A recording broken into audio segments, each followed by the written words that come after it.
Welcome everybody back to the Financial Advisors Workshop. We are very fortunate today to be able to discuss about the industry and about his practice with John Kennedy. Now, you're not the president, you're not the senator from Louisiana, but you're John Kennedy from Florida, right? That's correct. And, we haven't had a chance to talk about this yet. And this is a true fact, but my wife's name is Jackie. So we are John and Jackie Kennedy. Get out of here. Wow. Yeah. Oh, that's we did not do we have two kids, which you might hear them in the background at some point, but we did not name them John, and Caroline. So we had to stop it at some point. Right. Does Jackie wear a pill hat like Jackie used to? No. Yeah, well, we did for Halloween once. We decided to go very presidential. Everybody encouraged us to do it. So we had to do it at one point, but it's silly. Listen, man, you meet a Jackie and the rest is history, I guess. That's right. Well, John Kennedy, welcome again to the 4-Star Podcast. And I just want to introduce you a little bit to all of our listeners. John Kennedy is the co-founder of CandorPath Financial. You've been an advisor for 14 years. You serve 168 client families with 120 million in assets, with a substantial amount also held away. And like I said, you're one of the founding partners. You're in Orlando. And you provide advice to families and business owners on their journey to financial success. A series of conversations that we talked about a little bit earlier. We'll delve into that as well, about how you work with your partner and how then you work with families and business owners. And then also we'll talk a little bit about the Gino Wickman, the EOS system that you've implemented, which is really fascinating stuff. So anyway, welcome to the podcast. Thank you so much for having me on. I'm excited to, I love what we do. I love our industry and I love talking about our industry. So this is going to be a fun one, I think. Great.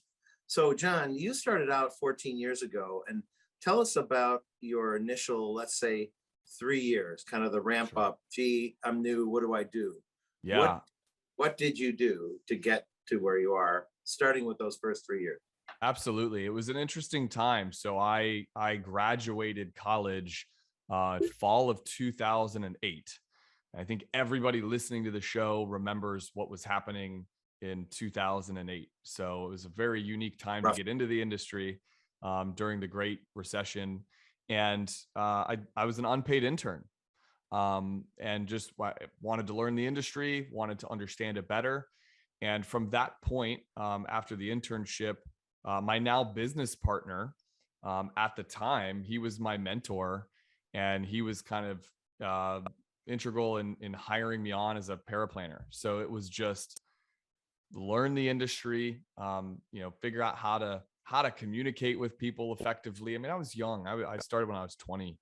And so I think like most, I'll at least say for myself, I was, awkward and 20 years old and having really important financial conversations about someone's financial life and their money.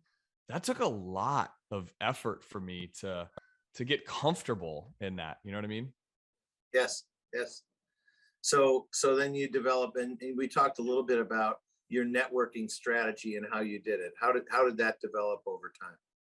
Yeah, I probably, again, like most people listening, did very, all those old school things. I was in Rotary for a decade.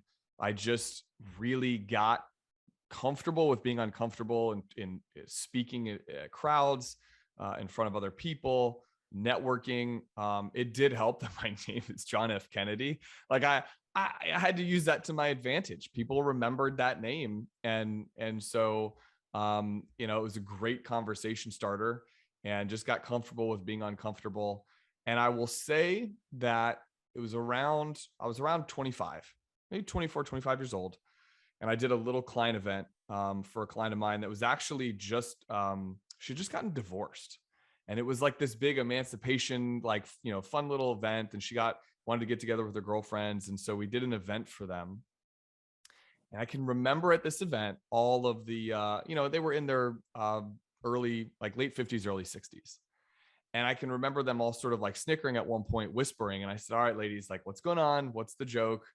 And they said, well, we're all trying to guess your age. I was like, oh, that's weird. Okay. So I said, we had like giveaways and stuff. So I said, hey, closest to the pin, I got a bottle of wine. Whoever guesses gets the bottle of wine. Sure. And the guesses that I heard, again, I was 24, 25. The guesses that I heard was 29, 37, 37. And I mean, like, I don't think I'm that old looking, but 37, 34, 31. I heard like these, in these Right. 30s. And what I started to realize was once you gain your rhythm and your confidence and, the skill sets there, like I learned a lot about the industry. I got my licenses. I did all those right things. But then once you gain your confidence in working with people, the age thing was like a factor in my own head. Like I was nervous about my age. Oh man, who's going to take me seriously at 24? And that wasn't the reality. The reality was I knew my stuff and I started to get comfortable in these meetings. And I don't have very many aha moments in my life, but I swear to you that this was one of them where from that point forward, I thought nobody knows how old I am. Like, and me being 24 and making this up in my head that I should be, I was kind of putting myself down here instead of up here because of my age was just a silly Mhm. notion. It was a silly notion. Yeah. So it was an important thing for me to overcome early on in my career. So as a young advisor, it's about your confidence and your ability to really manage yourself, and your age doesn't matter that much, does it? That's what I think that's the message I'd like to convey. You're going to do all the right things as a young advisor. You're going to study, you're going to get licensed up, you're going to learn stuff, and you're sipping from a fire hose at times. But then once you have all that and you can take that application, all that information, and then bring that into a client meeting, and you do that enough times, you start to realize that it doesn't matter if you're 52 or 22. If you have some of those same knowledge bases and you're comfortable navigating maybe a difficult conversation or whatever the case may be, confidence is so key. And again, that was for me, that was my aha moment. I really, because before that, I can remember thinking like, shoot, this is a big meeting. They're not going to take me seriously. I'm 22 or 23 or 24. But from that point forward, it was a big moment for me in my life. So That's great. yeah. Well, and you had the confidence, and then you employed certain programs. We talked about smart asset, right? Tell us about that. Yeah. Yeah. So when we started CandorPath, so I was at a firm for a long time. My business partner and I were both at a firm that we since left. We started CandorPath Financial in 2000, at the beginning of 2018. And around that time, there were a lot of great things that happened with it. And I feel like I can segment each year by with like a definitive statement. Like 2018 was like, make sure our clients that come over with us are comfortable. New name, new brand. It's just Matt and I, like, make sure they're comfortable. They don't want to leave. They want to continue to work with us. And then right at the end of 2018, once we felt that, sense of confidence, 2019 going into 2019 was really about growth. And so how are we going to do that? So you and I talked about smart asset, and I don't know what it looks like today now in 2022, but when we used it in 2019, it was just a really cool platform, so a consumer, an individual investor goes, answers some questions. There was like a find an advisor segment of their website. And the way that I've always kind of understood smart asset is it's a platform for an individual or a consumer to like get good financial information, maybe market news, advice, whatever. And so there's a find an advisor platform. We did that. We subscribed to that for about a year, and it was really successful. And honestly, that's my closest thing that I've ever done to a cold call. I'm so uncomfortable even to this day in cold call conversations. Like it's not my speed. And Mhm. I've seen people who are really effective at it, and I'm in awe of it. So we could probably unpack that whole thing at another time. But anyway, that was my closest thing to a cold call. And it was just really effective. We had great conversations with people, and we were genuinely ourselves. So what it does is it links that person up with 3 other local advisors. Okay. So I find that when you are yourself, that either resonates or doesn't with somebody, but that's okay, because if it doesn't, Right. that person probably wasn't going to be a good fit for your practice and for a relationship build anyway. And Mhm. so I was myself in those conversations. I call somebody and they go, gosh, it's really refreshing to hear somebody that's not like pushing the next meeting and pushing a product and constantly barraging me with text messages and calls. And I said, yeah, that's not really our style. Like this is how we do things. Here's our client onboard. Like here's the process of working with somebody. And we start with an intro call. We do a financial life mind map. We move at your pace, at your speed, at your comfort. Right. And it worked out great, man. It was really, it was an interesting experience, but it was great. We have some amazing clients to this day as a result of those efforts back in 2019. Nice. Well, and then you adopted a number of strategies to really hone your client base down to the right people. We talked about how you want clients that are thrilled. You really don't want marginal clients. So let's talk about that. What's a marginal client? Yeah. So that's, we say that, also like at the onboarding of a client, that's something that we tell clients, which is also something we had to get comfortable with, but letting them know, we refuse to maintain marginally satisfied clients. For us, like marginally satisfied clients. And the way that I define that is really weird, but I heard this on a podcast once. I wish I could give credit to it. But the way that I define that is on a scale of 1 to 10, 10 being the best it could be, and 1 being the worst it could be. If you were to try to rate the relationship, the work we do together, but you can't use 7, because 7 is like the most media, like that's like such a Switzerland number, 7. If you said 7, it's like you're passing. It's not amazing, but you're passing. 6, like that's a D or an F in school, like a 6 out of 10. And so you scale of 1 to 10, can't use 7. Where are we at? And so if someone is a 6 or below, that means they're marginally satisfied or even worse. And for us, it's a big statement, I know. But in our industry, and everybody listening knows, like we can't make guarantees. We can't make bold statements to somebody about anything like performance or what have you. And so that was one of our ways to kind of make this what we felt like was a bold statement to a client. We refuse to maintain marginally satisfied clients. If at any point you feel like you're not heard, you don't understand what we're doing in the meeting, you're confused, you're more confused than when you came in for a meeting, something like that, we got to unpack that. We got to fix that, because that's not our objective, to make things more complex. And honestly, I don't know your experience, but mine is, when a client comes over to us that has had an existing advisor relationship, a lot of times the 2 reasons that someone leaves their advisor is communication. They don't hear from their person, or they feel kind of like confused and belittled. That like I've heard a lot of people say that to me. They're just like, this person threw charts and graphs and high finance numbers at me, and I just sat there like, I don't understand at all what he or she's talking about. And so those 2 areas are really, really important to us, making the complex simple and over communicating. So by talking about those issues, you bring it up and you make sure that they're happy.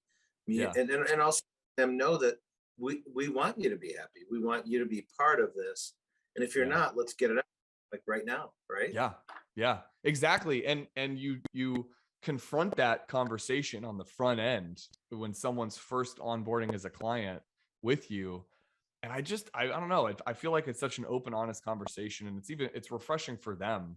Because a lot of consumers are used to being sold to. I mean, you and I and everyone listening looks at it through the lens of financial planning, but there's so many other instances in our life where we're used to being sold to as well, depending on what the case may be. And like, that doesn't feel good. And so, it's all about the relationship build. And, I think that that's so important. And it gets out in front of any kind of issues, right off the bat. Right off the bat.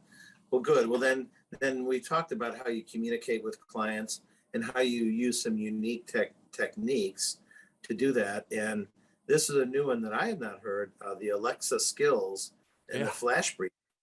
Now that is really cool stuff. Let's unpack that a little bit. How does that work, and how do you use it with your clients?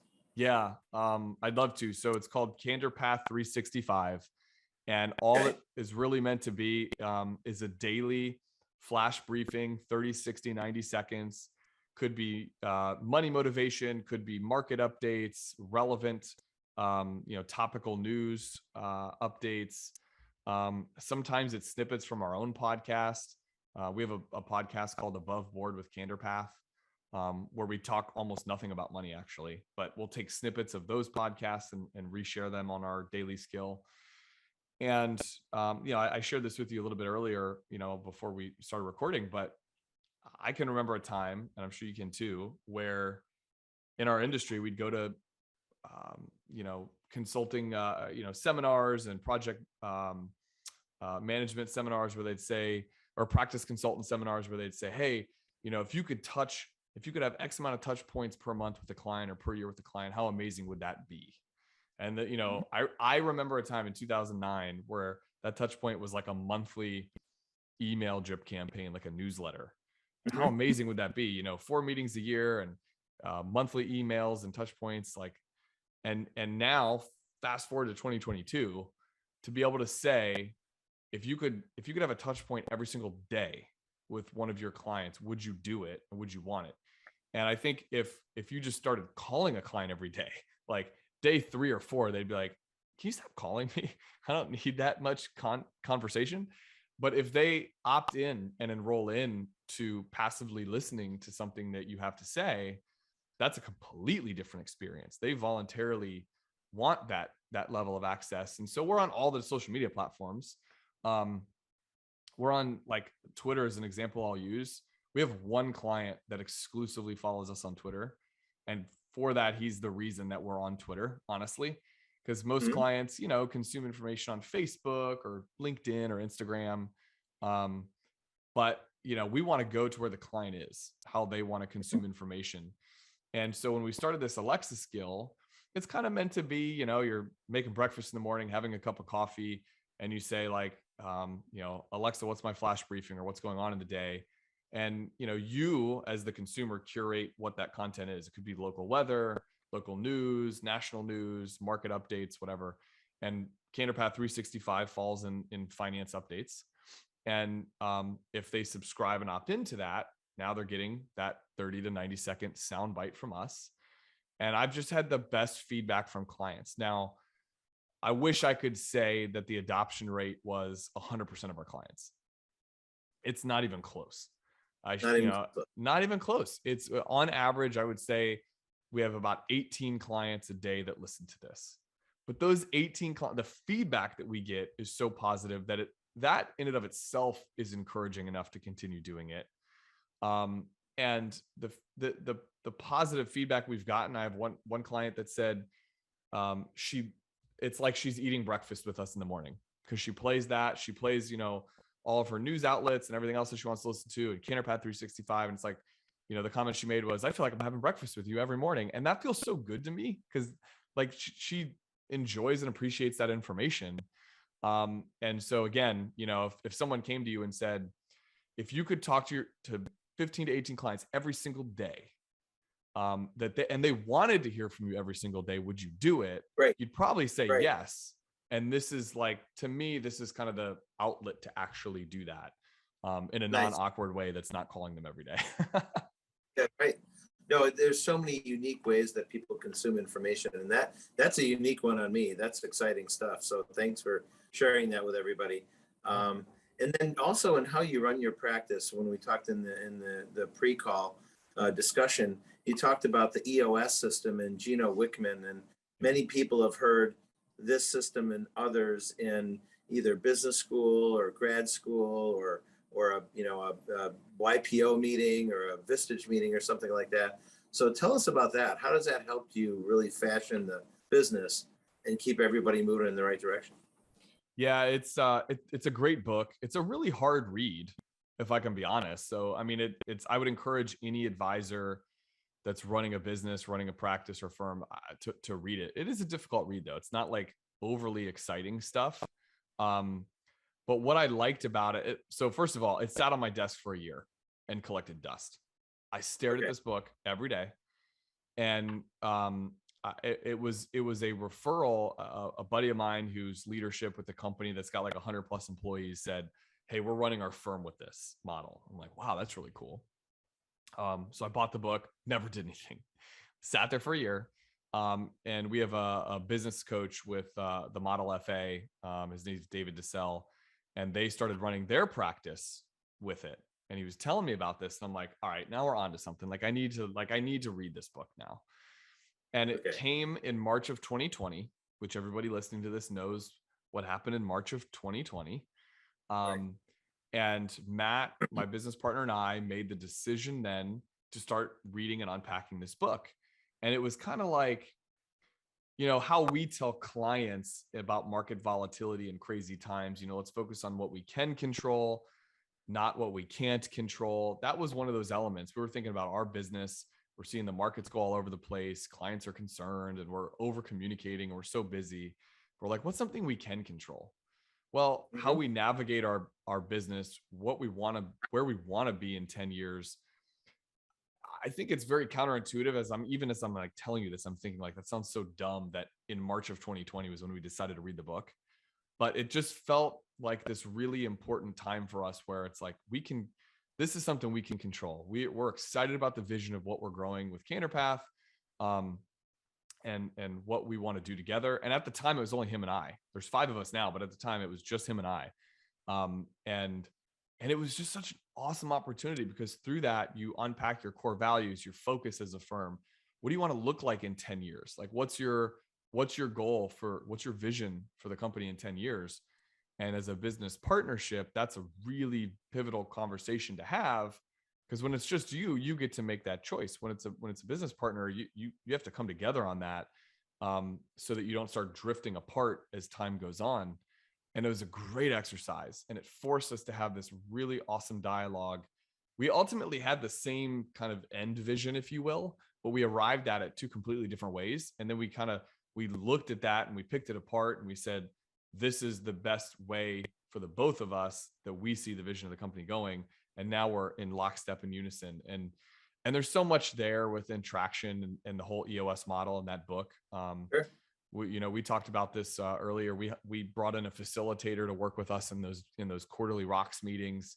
We meet every Monday. We've got a scorecard with 15 key performance indicators that we track like a hawk. Like, I know the numbers, and if I can't recall it, it's a Google sheet. I mean, I can pull it up in an instant. Those things that really guide and run our business and give us a North Star and like, where are we directionally? Like, are we moving in the right direction here? So it's, I can't say enough good things about it. I feel like I sound like a traction organizer person. I'm paid by the company. I'm not. I don't, have any allegiance to them, but they've been tremendous for what they've done for our company. So you're organized. You've got a lot of great ideas. You innovate with social media. Alexa, that's a new one. That's exciting for me, at least. You've done a lot of things. And so we talk in terms of, financial advisors getting to 100 million in assets and how you've done it in 14 years. So how do you get there? Well, here's a good example. Get organized, be real direct with your clients, know what client you want, implement different strategies like the Gino Wickman strategies and things to run an organized business. And anything else you can think of that would help financial advisors to build where you got to now? No, I mean, I think what you just summarized really, really does a great job at expressing that. I think for us, being authentic to yourself, like that, in our industry, all I've heard about for the last 5 or so years is have a niche. You got to have a niche. Your niche has got to be doctors. Your niche has got to be specific, dentists or some specific industry. That's fine. That's great. But at the end of the day, I feel like we kind of reverse engineer our niche to, certain characteristics and traits that we like to see in people that we feel like we have. And at the end of the day, it's like, just really be authentic to yourself. If you try to be, something to everybody, like, you start to lose your identity there. And I can remember that early on in my career, just wanted to be liked by everyone, wanted everybody to work with me, wanted to work with everybody. It's a different time when you're first growing. It's like, do you have an account? Do you have a heartbeat? Let's work together. And then you start to really craft through experiences like, gosh, I don't think I really like working with this type of person or this type of professional tends to be really difficult to work with for one reason or another. And that's not a universal answer. Like we've come up with what we've identified there, but I think being authentic to yourself is really big. And also, something that we uniquely talk about internally is that people over money every time. Like you might come across a situation where it's a great AUM case and what an awesome client potentially, but if that person's a jerk and not kind, doesn't treat you well, the headache that's going to bring is just genuinely not worth it. That type of person that's not kind to you, that treats you like dirt, is going to be the same person that treats their hairstylist or their barber poorly, that treats their lawn maintenance person poorly, that treats their nanny poorly, everybody in their life that they treat poorly. And life's too short to work with people like that. So I know I went down a trail, man. I didn't mean to do that, but I think that's another important learning lesson. Well, John, one of my mentors and my former partners used to say, we're not a public utility. We don't have to work with everyone. Well said. Oh my gosh, I'm going to write that down. That's really and another one is a little more saucy. It says we've adopted the no Ahole Rule. I like that. So there we go. We always say if the phone rings and the person on the other end of that phone calling us, if our response is anything but excited to take that call, if you go, oh no, like you have a bad feeling about it, that's a bad sign. Like we need to audit that relationship, because that probably isn't an ideal client at that point, at least from an emotional fit. But anyway, I like that. No A-hole policy. Well, John, there's so much that we can accomplish for great people if we have the right attitude and the right program and the confidence and the knowledge, and clients benefit from it. For sure they do. And you're a great example of that. And it's really amazing to see what you built in 14 years.